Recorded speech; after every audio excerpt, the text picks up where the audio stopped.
Subscribe करें हमारे YouTube channel साधना gold को और पाएं वीडियो सबसे पहले। और हाँ, बेल आइकन दबाना ना भूलें। और सबसे बड़ा हथियार है वह एकता। एक उंगली से हम प्रहार को नहीं रोक पाएंगे। पांचों उंगलियों में से किसी भी एक उंगली से हम प्रहार को रोक नहीं पाएंगे और ना प्रहार कर पाएंगे। और ये पांचों उंगली अगर एक बन जाए तो हम रोक भी सकते हैं प्रहार को और फिर ठोक भी सकते हैं व्यक्ति को। माने अगर एक होके रहे तो ये पांचों उंगलियां अगर एक हो जाएं तो ये ढाल भी बन जाती है, ऐसे करके रोक लेंगे, और वार भी बन जाती है, प्रहार भी बन जाती है जब एक हो। तो अगर अलग अलग हो जाए तो ना ये ढाल बन पाएंगी और ना ये प्रहार बन पाएंगे, ना हम रोक सकते हैं और ना ठोक सकते हैं। यदि एक एक उंगलियां अलग अलग रहेगी तो क्या करें? एक तो एकता ही ढाल है। इसलिए हम सब संगठित होके रहें, एक होके रहें। वोट भी डालें तो इकट्ठे होके डालो, एक जगह। स्पोर्ट भी करो, सब एक होके करो। एकता में बल, यूनियन इज स्ट्रेंथ। यदि हम एक नहीं होंगे तो बिखर जाएंगे। जब जब हिंदू बटा है तब तब हिंदू कटा है। किसी के ऊपर अत्याचार करने के लिए एक नहीं होना, अपनी सुरक्षा हो, स्वयं भी सुरक्षित रहना एक होकर के। जो निरपराधी है उनके ऊपर यदि कोई अपराधी प्रहार करे उसको रोकना है। भीष्म पितामह को दंड दिया भगवान ने, किस लिए? भले तुमने पाप नहीं किया लेकिन तुमने पाप होते रोका नहीं। जिस समय द्रौपदी का चीरहरण हो रहा था, तुम चाहते खड़े होकर के धनुष पर प्रत्यंचा चढ़ा करके बाण को तान सकते थे, विरोध कर सकते थे। बुद्धि बल से भी, वाणी से भी, शारीरिक बल से भी तुम रोक सकते थे, लेकिन तुमने रोका नहीं, इसलिए दंड मिला। ना तो किसी के ऊपर अत्याचार करना है और ना अत्याचार को सहन करना है। और किसी निर्दोष के ऊपर कोई अत्याचार करे, चाहे वो अपना भी क्यों ना हो, उसको रोकना है। ये इनके प्रकारेण सत्य का साथ दे करके असत्य को हराना है। लेकिन ये सब काम कैसे होगा? एक होकर होगा। राम लक्ष्मण इधर 2 और सामने विपक्ष में 3, रावण, विभीषण और कुंभकर्ण। सामने कितने भाई हैं? 3, और इधर कितने हैं? केवल 2। तो ज्यादा पक्ष किसका है भारी? 3 का। लेकिन वो 3 एक होके नहीं रहे। एक सो गया और एक छोड़ गया रावण को। तीनों बिखर गए ना। एक तो सो गया, रावण से दूर हो गया। एक रावण को छोड़ करके राम जी के पास आ गया। तो 3 भाई तीनों बिखर गए। राम जी 2 भाई दोनों एक साथ रहे। और विभीषण को भी अपने में मिला लिया। जो 3 थे वो एक रह गया और जो थे वो 3 हो गए। एकता में शक्ति है। हम एक होकर रहें, सब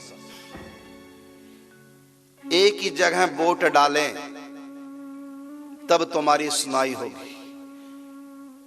जातियों में मत बिखरो, सब एक होकर के एक की सपोर्ट करो। देश नहीं, तुम दुनिया बदल सकते हो। इस देश की जो आत्मा है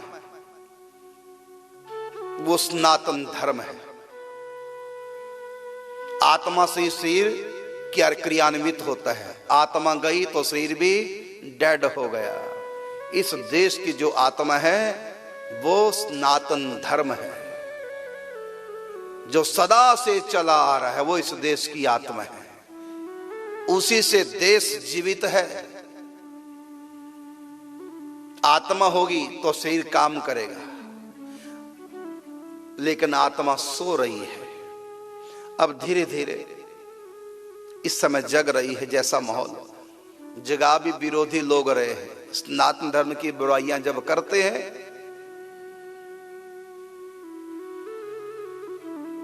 तो भी सनातन धर्मावलंबी भक्तों को गुस्सा आ जाता, फिर वो जग जाते हैं। और सनातन धर्म का नारा क्या है? विश्व का कल्याण हो। ये नहीं कि भारत का कल्याण हो। क्या नारा हमारा? धर्म की, ये नहीं कहा हिंदुओं की जय हो, नहीं, धर्म की जय हो। कितना पवित्र नारा दिया है। कहीं भी धर्म है उसकी जय होनी ही चाहिए।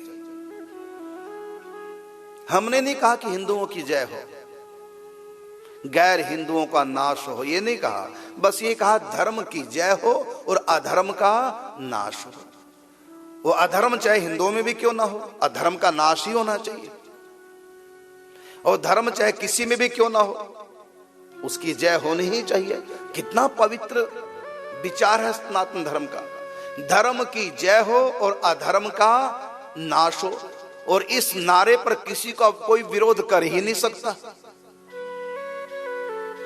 किसी भी संप्रदाय का व्यक्ति सुने हिंदुओं के इस नारे को, कोई कह नहीं सकता कि हमारे ऊपर कुछ चोट आ रही है इस नारे से। क्या कहा गया? धर्म की जय हो और अधर्म का नाश हो। और प्राणियों में सद्भावना हो, सभी प्राणियों में सद्भावना हो। और कल्याण किसका हो? विश्व का कल्याण हो। बताइए, जो हमारे धर्म के नारे हैं कोई विरोध कर सकेगा?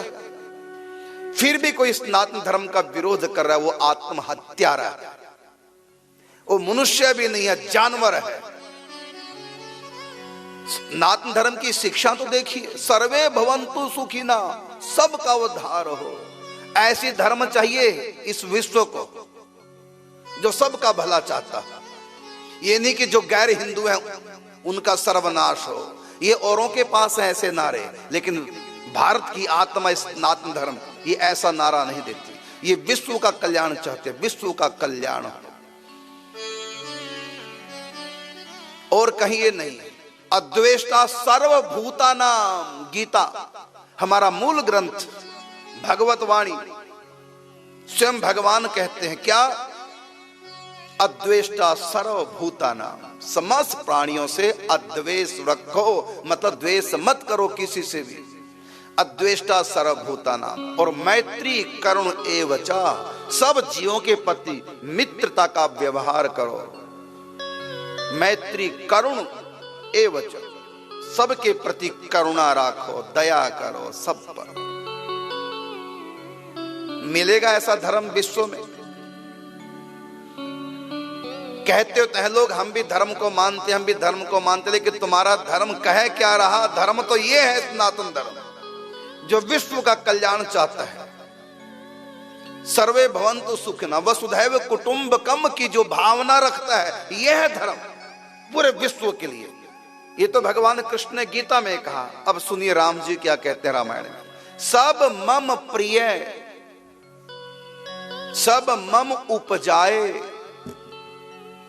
सबसे अधिक मनुज मोह भाए। राम जी कहते हैं सबको मैंने पैदा किया है, इसलिए मैं सबसे प्यार करता हूं।